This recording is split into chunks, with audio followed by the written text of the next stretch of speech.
एक छोटे से गांव में रहने वाले एक आदमी की कहानी है। उसका नाम रमेश था और वह गांव के पास एक पुराने हाथी घर में रहता था, जिसे लोग बहुत ही डरते थे। एक रात रमेश ने सोचा कि वह हाथी घर में एक रात बिताएंगे, बस डरना छोड़ देंगे। जब वह वहां पहुंचा तो उसने अनहद आवाज सुनी और एक अजीब महसूस किया। रात के बीच वह सुनने लगा कि हाथी घर की छत से कुछ अजीब आवाजें आ रही हैं, जैसे कि कोई गुसलता हो, पर वह खुद कुछ नहीं देख पा रहा था। धीरे धीरे उसके आसपास के वस्तुएं खुद ब खुद हिलने लगीं और उसके आसपास कुछ अद्भुत चीजें होने लगीं।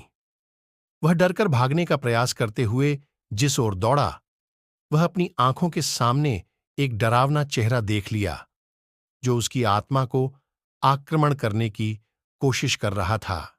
रमेश ने बहुत मुश्किल से वहां से बाहर निकला और गांव वालों को यह सब सुनाया, लेकिन कोई नहीं माना।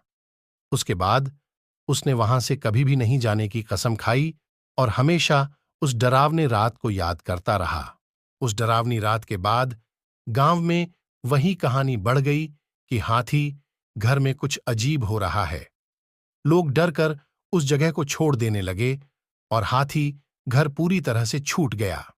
एक दिन गांव के एक व्यक्ति ने रमेश से पूछा कि क्या वह हाथी घर के बारे में सच्चाई जानते हैं। रमेश ने उसके साथ हाथी घर की ओर जाने का साहस किया।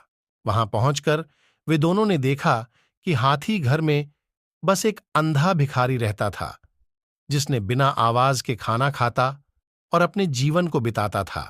रमेश ने इस घटना को एक दरवाजे के पीछे रख दिया, लेकिन वह कभी भी वहां नहीं जाते थे। वह डर और खौफ में जी रहा था। रमेश की डरावनी कहानी का सच सामने आया कि डरने के पीछे कई बार अच्छे और मासूम लोग छुपे होते हैं और हमें उनकी मदद करनी चाहिए, इसकी बजाय डरने के लिए। इसके बाद गांव वालों ने भिखारी को सहायता पहुंचाई और हाथी घर को वापस सुरक्षित बनाया। रमेश ने भी डर से निकलकर एक नया दृष्टिकोण प्राप्त किया और समय समय पर भिखारी की मदद की। इस कहानी से हमें यह सीखने को मिलता है कि हमें डरने से ज्यादा दूसरों की मदद करने पर ध्यान केंद्रित करना चाहिए, क्योंकि अक्सर अच्छाई हमारी डरों के पीछे छुपी होती है।